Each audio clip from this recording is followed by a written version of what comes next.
Well, first off, good afternoon, everyone, or technically still good morning. And I was actually thinking of doing this talk alone, and then I decided that who better to join me than a thought leader, a disruptive innovator, the senior SRE leader at Google, the senior software engineer at Netflix, the SVP of thoughts at Facebook, and the guy that's obviously better than all of us combined. Ladies and gentlemen, I want to welcome Baruch Sadogursky. Thank you. So then, as you're obviously wondering who I am, let me introduce myself quickly as well. I'm an official hip tech translator. So what I do is I have a native proficiency in Dutch, English, and the Go language, and I dabble a bit in German, French, and I curse in about 18 more languages, which may or may not be true. And then obviously I am fluent in thought leader gibberish.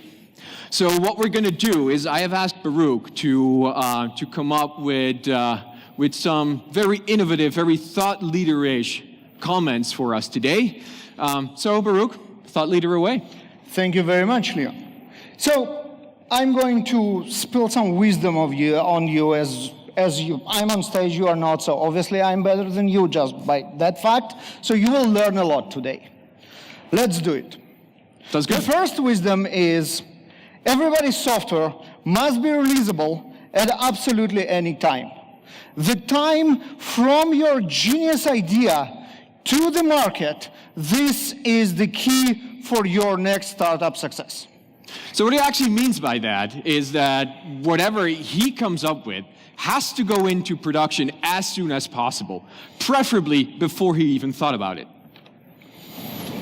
Everyone must have 100% test automation. This is extremely important. Quality is the name of the game. And how do we achieve it? By automating all our quality assurance processes.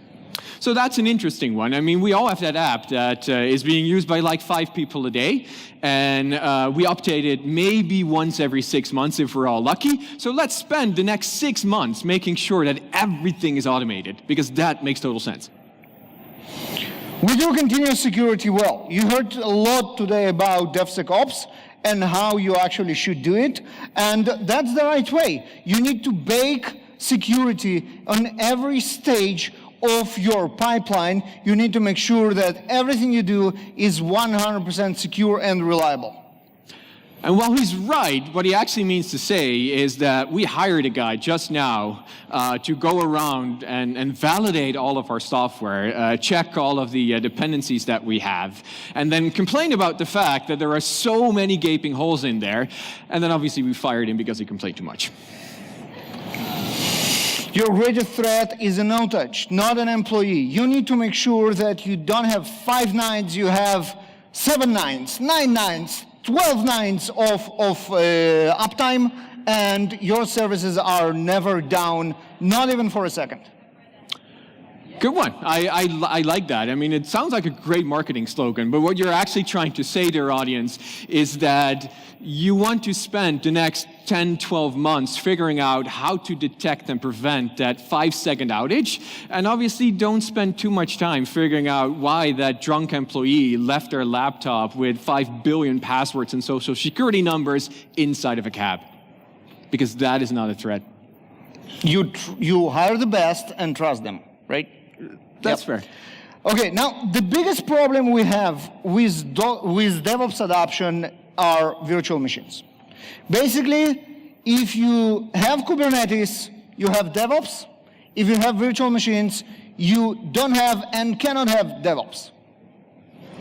That's a pretty bold statement coming from Netflix, Google, and Facebook. So what you're trying to say is that we should absolutely take all of the efforts that we've done over the last 5, 10 years, throw it away, start from scratch by containerizing everything. Makes perfect sense. Kind of does. All right. You are a beautiful, unique snowflake, as are your problems. No vendor could possibly understand them, because if someone that works for the vendor could possibly understand your problems, it probably will work for us by now.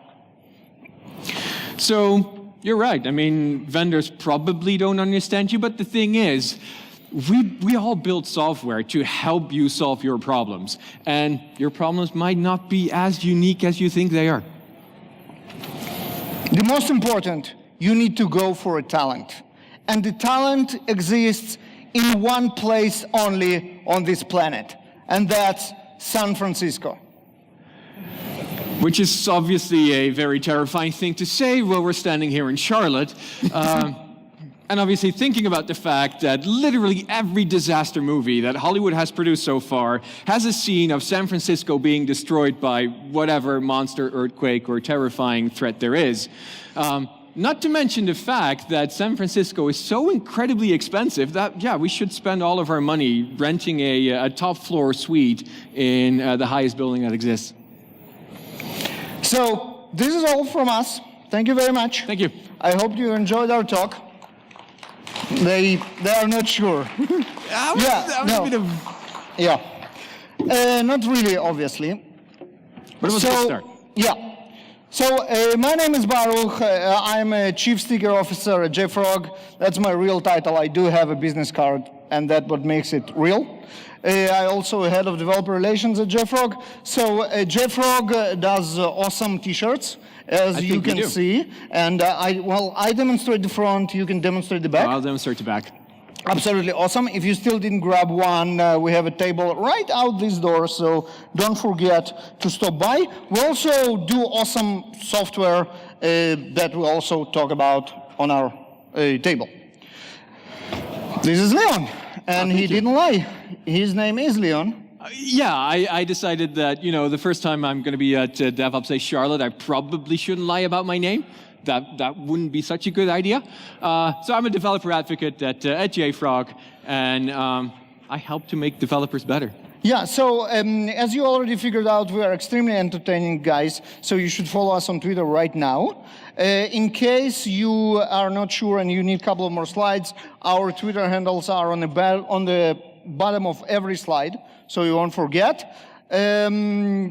Very important, actually the only slide that you need to take a picture of is this one. So we prepared a special page for you. It's at jfrog.com/show notes.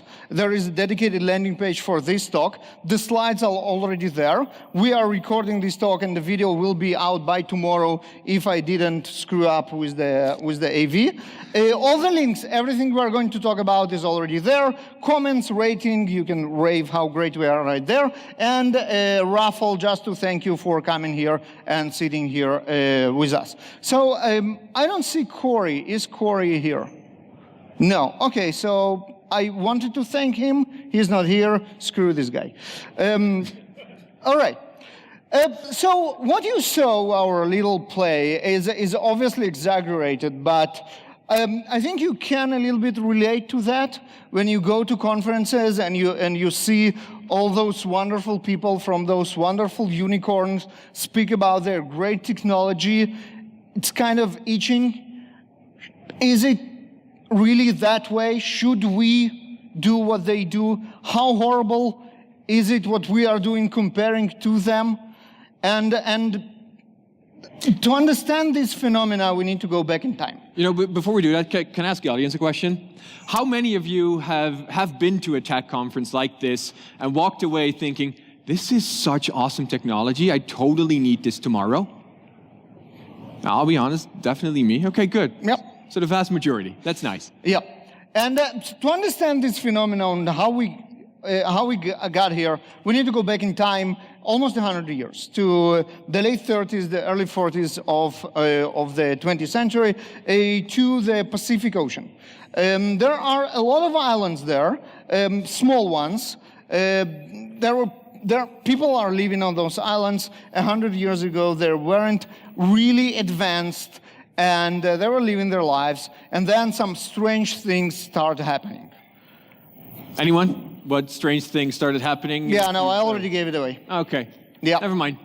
So, airfields, airdrops, supplies, buildings, people, money suddenly start to appear. And then they kind of stopped. Right? Because the war was over, those islands lost of their critical role in this universe, and what do they do next? Where can they find about what actually happened? Ooh, I know. Yeah, I was going to say Hacker News. Good choice. That's where I start my afternoon. This is what we do, right? When we see a marvel, we go to Hacker News and read about it. And we do what they did, and we really hope that we'll have the same marvelous effect. This is what the islanders did. They built those airplanes, they built those airfields, they built those churches, and then they waited for supplies to arrive, for planes to land, for crates to drop. This phenomenon is known as Cargo cult. Sorry, we were asking the audience. Yeah, I tried. Okay. Yeah, cargo cult. You obviously heard the name. Now you know where it comes from. The cargo is actually this cargo that they expected to get after they build those airplanes. And this a lot happens in our conference scene, right? There is a lot of cargo cult out there because you see those people and you kind of, wow, this is so cool. And you go and you'll build your high airplane and you wait for the cargo that will probably never arrive. How do we go about it? How do we battle this cargo cult? That's a good question. And actually, technically, there are 4 questions. 4 questions that will help you realize whether or not the thing that you're looking at is more on the cargo cult side of things, or as actually that unique thing that's going to help you trend and be the best organization that you can be. First one, and I think that's one of the most important questions, is my organization or is my team actually ready to adopt that new technology? Are we fundamentally ready to do DevOps? Are we fundamentally ready to do Agile? Are we ready to go full-blown into Kubernetes?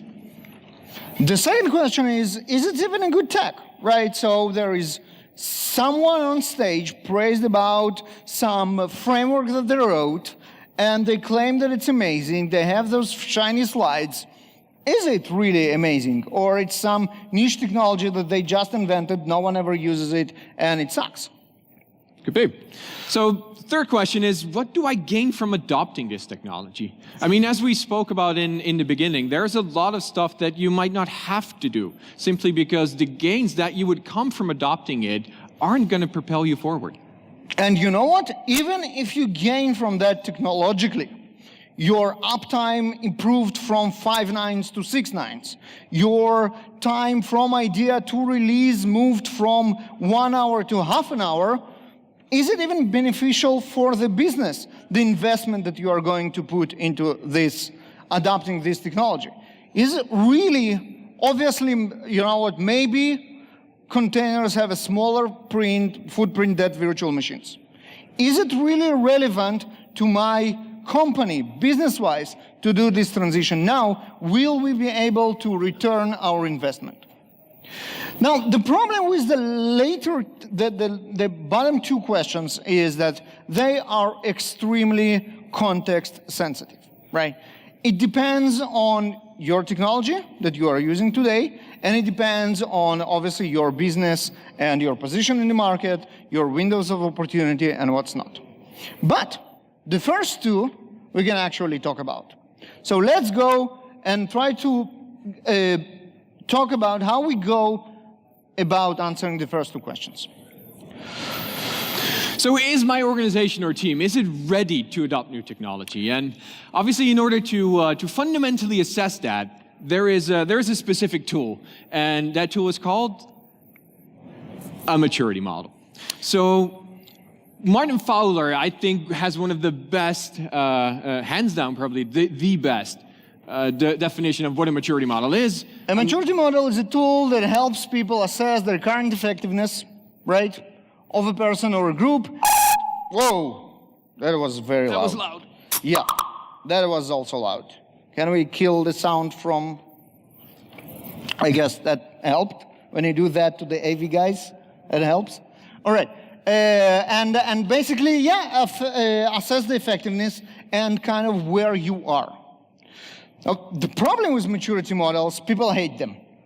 I don't know, how many of you tried to do maturity model? How many of you liked it? Yeah, exactly. I actually liked it. Yeah, you are a process geek, and you are a unique snowflake. Thank you. And I enjoyed very much because I hate process. Right, so let's talk about what maturity model actually means, what it's built from. So obviously, there are going to be a bunch of evaluation factors. So the things that are important to me. Why do I want to introduce or look at new technology to begin with? Second of is scoring methodology, because those evaluation factors don't make a lot of sense if you don't think about how are we going to score them. Self-assessment versus third-party assessment. So we can think that we are great, but actually we are not so much. So we need this external view on how good we are. And obviously progress tracking, because the maturity model is nice, but if you only use it like once, then what are you actually measuring?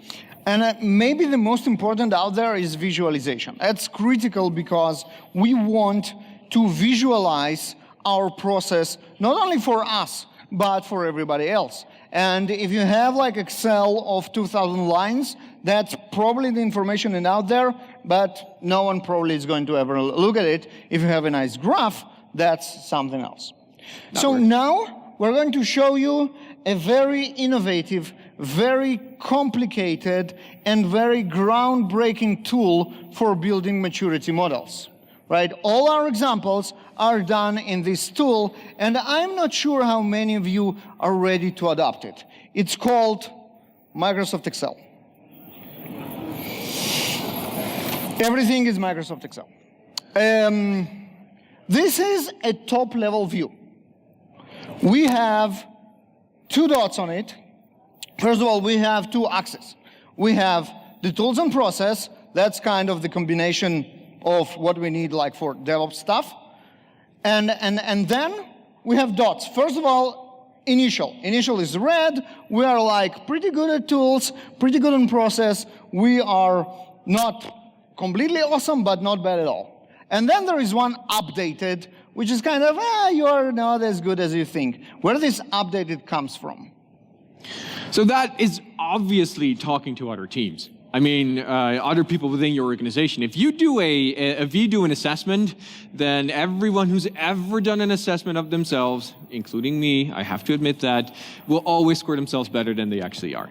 So asking other people to rate you on those questions or rate your team on how well you are in process, how well you do with tools, that comes up with the yellow ball. Right, so that's the self-assessment versus third party. Another very important aspect is progress planning. So this is where we are today, this is where we want to be in the next quarter, this where we want to be in your target range, whatever it is, a year, 2 years, or whatever. Another very important aspect is a healthy competition, right? So you have your team C, you are kind of here, and the other teams are elsewhere, and if anyone's wondering, I'm on Team B. Yeah, so Leon leads the Team B. This is why they are so awesome. And everybody wants to be Team B, obviously. I am of the chart there. Or maybe Team B stands for Baruch.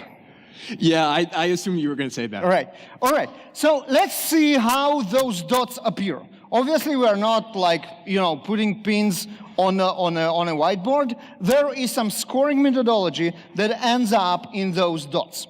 And the scoring methodology is actually breaking down all the tools that you have or want to have and what they do, and all the processes that you have or want to have and how they work, and then score yourself on this range. So here's an example. We're talking about DevOps section, on-demand releases. On-demand releases is kind of a group of tools and techniques. We are talking about tool, and the tool that we are assessing is something that allows your builds to be configured and published and consume artifacts from artifact management system in a consumable format. And there are some tools, one of them actually rhymes with artifacts and called Artifactory, but there are others as well, obviously. And then you go and you break down all the requirements. Artifacts can be published in controlled environment. Yes, no, partial. Artifacts are published in standard consumable format. For example, Maven, Docker registry, etc. Yes or no partial, etc., etc. You do that for tools. And you do that for process. So for example, here on the on-demand releases, we have the process, build artifacts that are released to customers, and we forgot a space there, are managed and governed. Things like artifacts pass all the necessary quality checks and tests prior to promotion to release, which is obviously very important. And yes, we do that. And then you go like, yes, no, or partial. You got the idea. You got the idea. There is a different approach which has some other benefits, and that's listing those categories and then having all those yes, no, partial summarized to a very precise number. So here we have an example of those categories, and there are obviously the same categories. So everything as a code should have, we have criticality, must have, should have, or nice to have, benchmark what good looks like. And here's an interesting thing. Not all of them, and you know what? Only a couple of them are 100%. The majority of them are not 100%. This is what good look like. And 83? How do you know what 83 stands for? Yeah, I have no clue. I mean, I like the flag. I know the answer. It's good that you asked. So yes. 83 is the result of those yes, no, partially breakdowns. So you have what you want to achieve, and most of them will be probably yes, some of them will be partially, and the total result won't be 100, but will be 83. Sometimes it has to be 100. FedRAMP elements, that's the government regulation. Either you have all of it, or it doesn't really count. You have to have 100%. Next one is what we have today, and you see how grim the picture is. That's a not very advanced team. Right, so 83 was architectural alignment, 32. The next one is 24 months from now, and we have another spelling mistake here. 24 months from now is where we want to go. Sometimes we want to go all the way. So, for example, here I have this FedRAMP. No, FedRAMP is not a good example. Sometimes you want to hit what you actually benchmark, but most of the time you don't. Most of the time you say, in 2 years from now, if I get like close to the benchmark, I'm good. Or if I improved, I'm good. FedRAMP here is an interesting beast. The benchmark has to be 100% because either you have it or not. But since it is nice to have, I don't have anything today, but I also don't expect anything in 2 years. Because business decided that probably we have lower fruits to collect, we have slower fish to catch, and the government market, it's not something that is our priority. So we have this FedRAMP here, we have 100% as the only benchmark that makes sense, but we are not going to invest in it anything in 2 years. So it's good that you mentioned that the business set criticality is nice to have, because obviously for some of the others, other teams will decide what the criticality is. So you want to account for the priorities of different teams. I mean, you want to account for the engineering perspective. You want to account for ops. You want to account for the company or business perspective. So for example, if you look at, whichever we're going to pick, the continuous delivery of product. In that case, for engineering, that might not be as relevant because they do that anyway. They have to be sure that they can do that. For ops, it's a must-have. They have to be able to take the software that the engineering teams produce, move it into production at any given time of the day. And for business perspective, it might not be as relevant. So they kind of care, but not really. If the engineering folks can deliver their process, their tools on horses, let it be on horses. As long as it's delivered on time and good quality, they don't really relevant, right?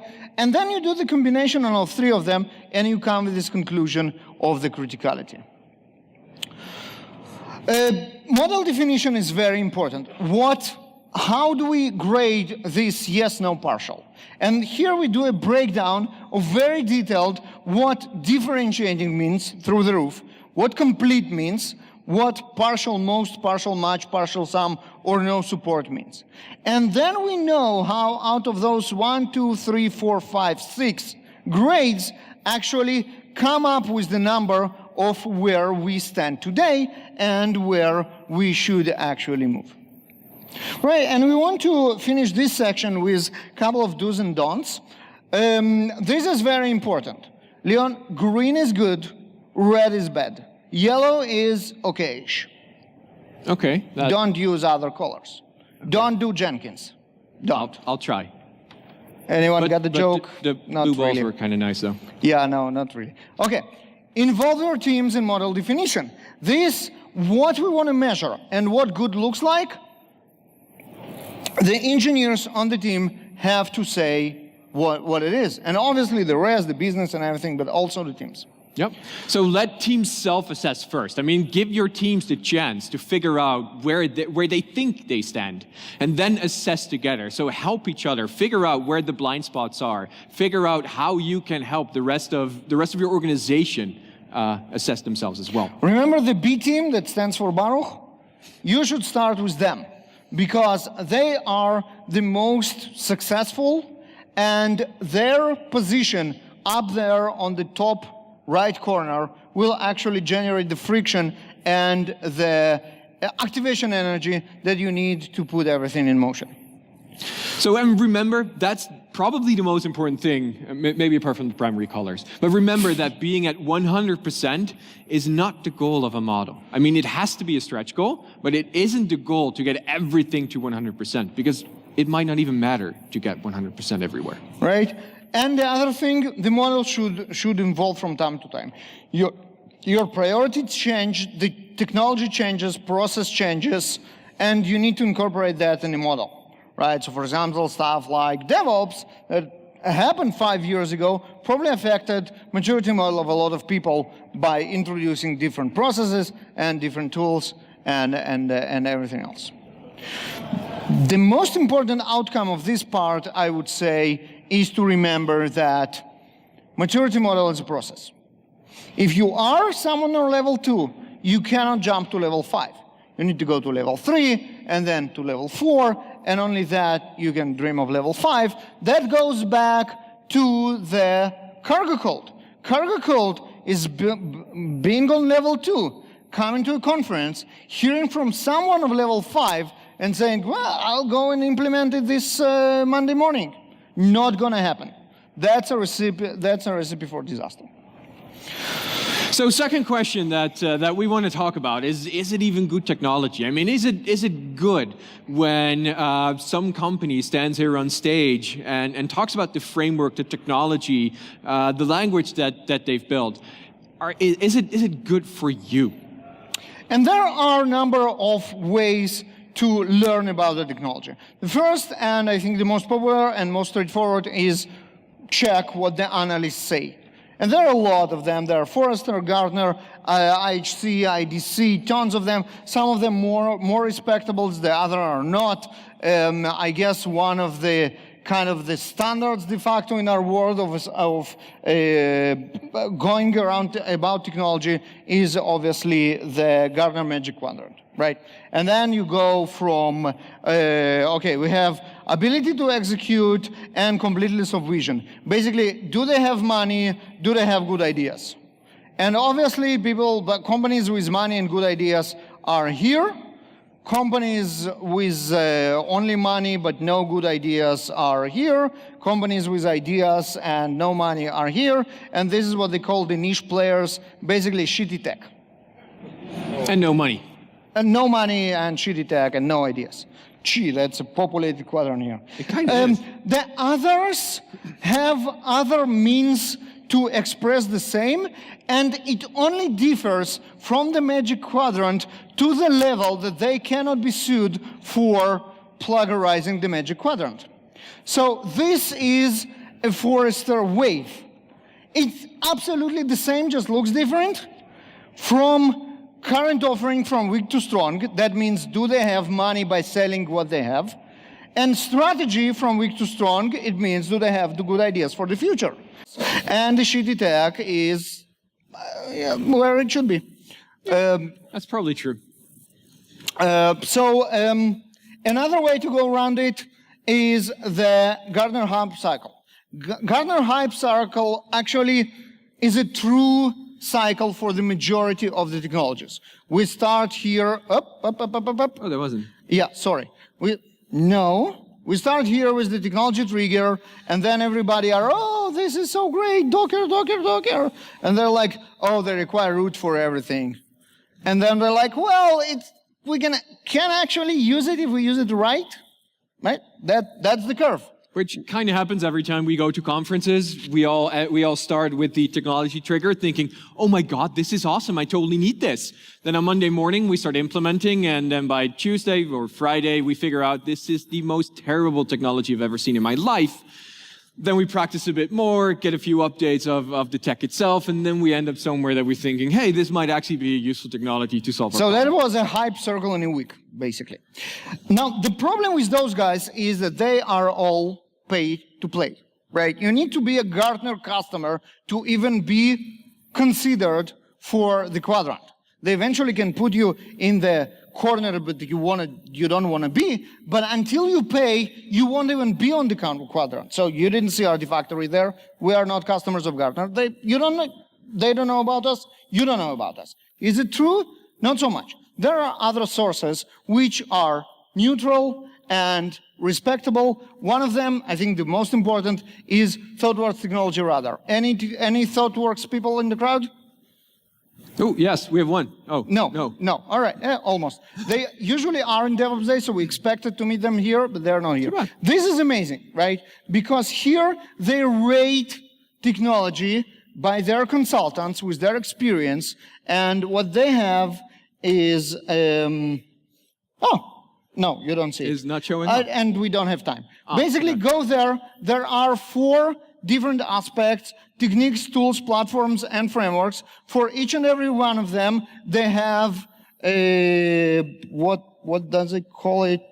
Adopt, trial, assess, hold, and assess. Yeah, right? Which basically means, again, what you should do, right? Adopt it now, trial, check if it works, assess, express interest, read about it, hold, forget about it. And if you play with it and you kind of put there technologies that you know, you can validate if what you know about the technologies kind of aligned with what they do. And if it does, it means that they are useful for you.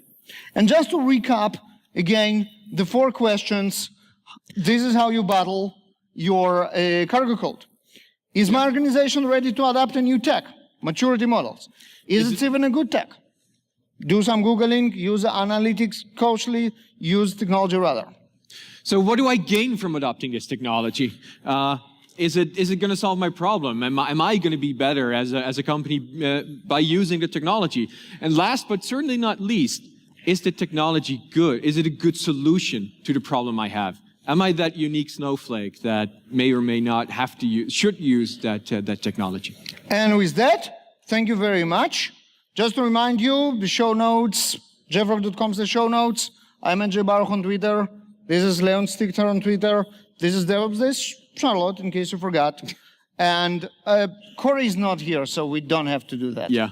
Yeah, all right. Thank you very much. Thank you.